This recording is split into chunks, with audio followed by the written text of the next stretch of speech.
Well, the NYPD is on the defensive today, and Mayor de Blasio is promising change after coming under fire for how officers aggressively handled peaceful protesters who broke the 8 p.m. curfew.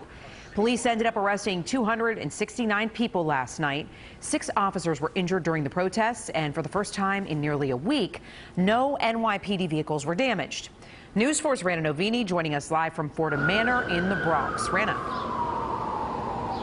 Yeah, and Natalie, here in the Bronx, police say that last night they received a credible threat, and that's why they moved in and arrested some of the protesters. They say they ended up recovering a gun, gasoline, and several other weapons. But people we talked to who were at those demonstrations yesterday say they witnessed something else entirely. They say that they saw many peaceful protesters being taken into custody. What are they doing? Video in the Mott Haven section of the Bronx shows the confrontations. The police officers are like grabbing people. Police officers arresting protesters out past curfew. But some demonstrators say officers went too far. Those are all police coming in. From an overlooking apartment, you can see what protesters describe as being boxed in. They say officers surrounded them before the 8 p.m. curfew, then held them there. They was trying to implement that we was past curfew, but they held us past the curfew. Luis Flores says he was able to get away without getting arrested and says the protests had been peaceful until that point.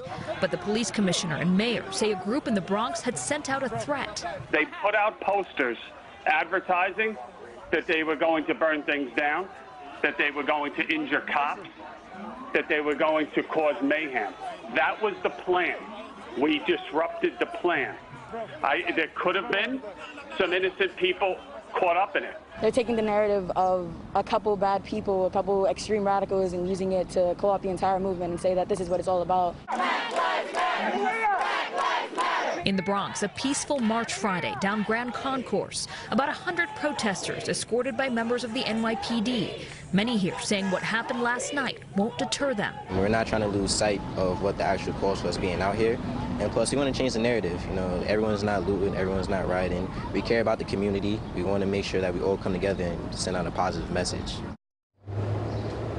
We asked police how many of the arrests last night were specifically in the Bronx and how many protesters were injured during those arrests, but we're told that the police do not have that information.